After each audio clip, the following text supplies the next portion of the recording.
ఈరోజు బైబిల్ నాతో పాటు కలిసి చదవండి. దావీదు రాసిన కీర్తనలు 52వ కీర్తన.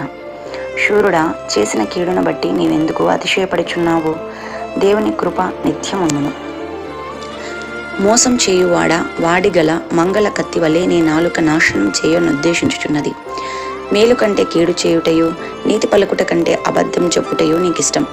కపటమైన నాలుక గలవాడా, అధిక నాశనకరములైన నీ మాటలే నీకిష్టం.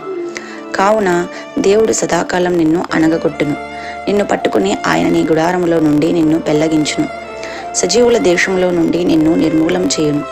నీతిమంతులు చూచి భయభక్తులు కలిగి, ఇదిగో దేవుని తనకు దుర్గముగా నుంచి తన ధన సమృద్ధి యందు నమ్మిక ఉంచి తన చేటును బలపరచుకొనిన వాడు వీడే అని చెప్పుకొనుచు వానిని చూచి నవ్వుదురు. నేనైతే దేవుని మందిరంలో పచ్చని ఒలీవ చెట్టు వలెనున్నాను. నిత్యం దేవుని కృప యందు నమ్మిక ఉంచుచున్నాను. నీవు దాన్ని నెరవేర్చితివి గనుక నేను నిత్యము నిన్ను స్తుతించెదను. నీ నామం నీ భక్తుల దృష్టికి ఉత్తమమైనది. నేను దాన్ని స్మరించి కనిపెట్టుచున్నాను. దేవుడి కొద్ది వాక్యమును దీవించి ఆశీర్వదించును గాక.